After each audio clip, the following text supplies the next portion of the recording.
معظم آج شہید ہو گئے، لیکن نظام باقی ہے، ان کا مشن باقی ہے، اور ان کا عظیم ترین مشن یہ تھا کہ دنیا سے امریکہ کے تسلط کو ختم کیا جائے، اور یہ جو جرثومہ شیطانی ہے، جرثومہ سرطانی ہے، اسرائیل اسے نابود ہونا چاہیے۔ اس تحریک میں کمزوری نہیں آئے گی، اور آپ نے دیکھا رہبر کی شہادت کے بعد، پہلے حملے میں رہبر شہید ہوئے ہیں، لیکن ان کی شہادت کے بعد ایران کی مسلح افواج نے جو حملے کیے اور مسلسل حملے کر رہے ہیں، اس میں کہیں کوئی کمزوری نہیں آئی ہے، بلکہ اور زیادہ طاقت کے ساتھ اس وقت امریکی اڈوں کو، اس وقت آپ دیکھیں خلیجی ممالک کے اندر جتنے امریکی اڈے تھے، اس وقت وہ خاک کا ڈھیر بن چکے ہیں، خاک کا ڈھیر بن چکے ہیں۔ وہ امریکہ جس کے اوپر کوئی گولی چلانے کا تصور نہیں کر سکتا تھا، آج ان کے اڈوں کو تہس نہس کر دیا ایران نے۔ ہمارے حکمرانوں کو سیکھنا چاہیے۔ آپ جو کہتے ہو کہ جی ہم وینٹیلیٹر پر لیٹے ہوئے ہیں اور ہمیں سانسیں کون دے رہا ہے؟ ڈونلڈ ٹرمپ دے رہا ہے، امریکہ ہمیں سانسیں دے رہا ہے۔ آپ کو کچھ ایرانیوں سے سیکھنا چاہیے، کچھ شرم کرنی چاہیے، آپ کو فلسطینیوں سے سیکھنا چاہیے، فلسطین کی ماں بہنوں بیٹیوں سے سیکھنا چاہیے۔ ایک فلسطین کی بچی بھی اس نے ہاتھ جوڑ کے معافی نہیں مانگی ہے نتنیاہو سے اور ڈونلڈ ٹرمپ سے، وہ سینہ تان کے کھڑی ہوئی ہے۔ ان کے سارے خاندان شہید ہو گئے، فلسطین کی بچیاں کھڑی ہوئی ہیں، فلسطین کے جوان کھڑے ہوئے ہیں، فلسطین کے بزرگ کھڑے ہوئے ہیں، فلسطین کے علماء کھڑے ہوئے ہیں۔ آج ایران میں دیکھ لیجئے، پہلے حملے میں 167 بچیاں جو 7 سال سے لے کر 12 سال تک کی بچیاں تھیں، پرائمری اسکول پر حملہ کیا ڈونلڈ ٹرمپ نے اور نتنیاہو نے۔ ان معصوم بچیوں کو جو پڑھ رہی تھی، تحصیل علم کے لیے آئی تھی اسکول کے اندر، انہیں بے دردی کے ساتھ شہید کیا گیا۔ 40 سے زیادہ والی بال کی جو خواتین تھی، جو کھیل رہی تھی یا سیکھ رہی تھی، ان کے اوپر حملہ کیا گیا، خواتین کے اوپر حملہ کیا پہلے دن، اور انہیں شہید کیا، اور مسلسل رہائشی عمارتوں کے اوپر بمباری کر رہے ہیں۔ لہذا کیا ایران کے اوپر بمباری کرنے سے رجیم چینج ہو جائے گی؟ دنیا نے دیکھ لیا کہ وہاں پر سپریم لیڈر کی شہادت کے بعد پورا ایک لیڈرشپ کا نظام الحمدللہ موجود ہے، اور بہت جلد نئے سپریم لیڈر کا انتخاب ہونے والا ہے۔ دنیا دیکھے گی کہ رہبر معظم سے زیادہ طاقتور سپریم لیڈر انشاءاللہ دوبارہ سے ایران کے اوپر آنے والا ہے، جو تمہاری نیندوں کو اڑا دے گا، امریکیوں کی نیندوں کو اڑا دے گا، اسرائیلیوں کی نیندوں کو اڑا دے گا۔ اور میں آپ سے کہنا چاہتا ہوں کہ آپ اس بات کو نوٹ کر لیں کہ ایران کے اوپر یہ جو جنایت ہوئی ہے، یہ جو حملہ ہوا ہے، یہ جو انہوں نے آج ڈائریکٹلی مرکز مزاحمت کے اوپر حملہ کیا ہے، اس بات کو آپ جان لیں کہ رہبر معظم کی شہادت گواہ ہوگی کہ امریکہ اس خطے سے ذلیلانہ طریقے سے نکلنے کو مجبور ہوگا۔ آج دنیا دیکھ رہی ہے، خود ابھی وزیر خارجہ امریکہ نے خود کہا کہ ہمارے 9000 امریکی فوجی اہلکار مشرق وسطیٰ سے، مغربی ایشیا سے نکلنے پر مجبور ہوئے ہیں۔ یہ امریکہ کی، یہ ایران کی، جمہوریہ اسلامی ایران کی کتنی بڑی کامیابی ہے۔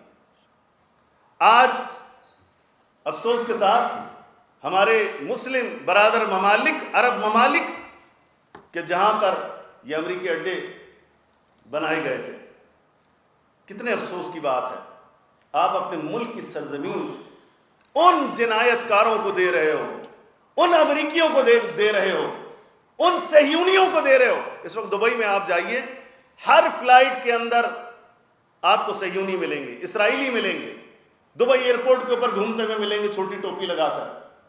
اس وقت یو اے ای منی اسرائیل ہے، منی اسرائیل ہے۔ انہیں مسلمانوں سے محبت نہیں، اسلام سے محبت نہیں، یہودیوں سے محبت ہے، صہیونیوں سے محبت ہے، امریکیوں سے محبت ہے، ان کے مفادات سے محبت ہے۔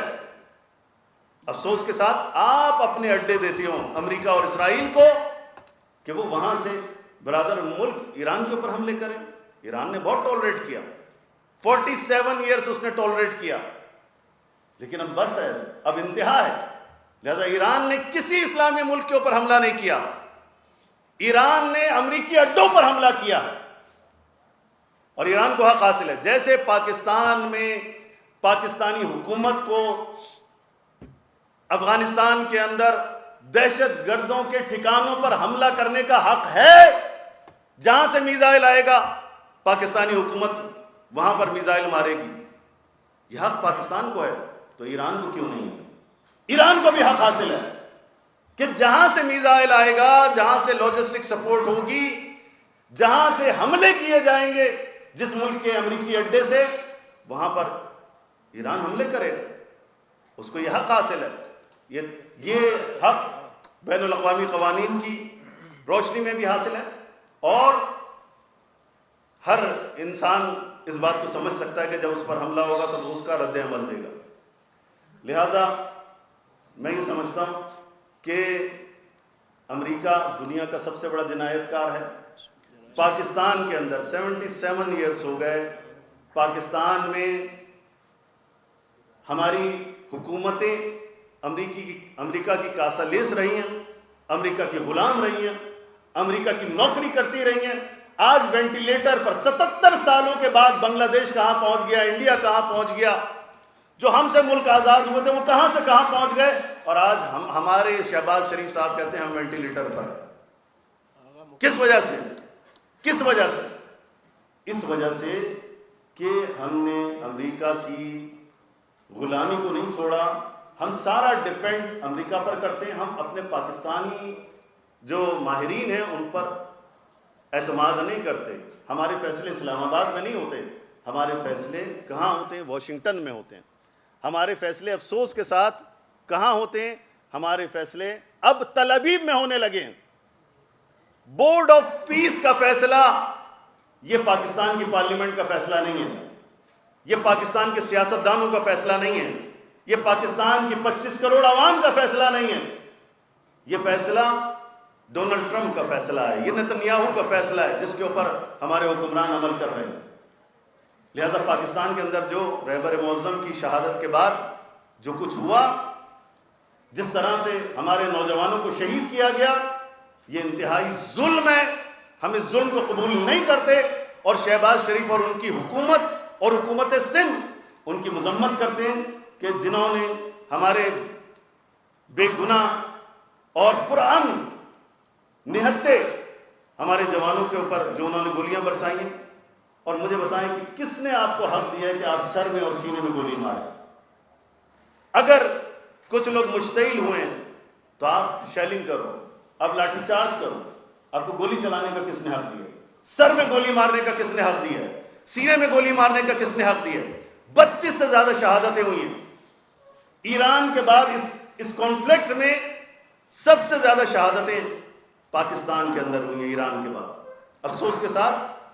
اور یہ کون ہے؟ ہماری حکومت، ہماری لا انفورسمنٹ ایجنسیز، جن کا یہ گھنونا کام ہے کہ جنہیں اپنی عوام کی جان و مال کی فکر نہیں ہے، لیکن امریکی مفادات کی خاطر وہ اپنے لوگوں پر گولیاں چلانے کے لیے تیار ہے.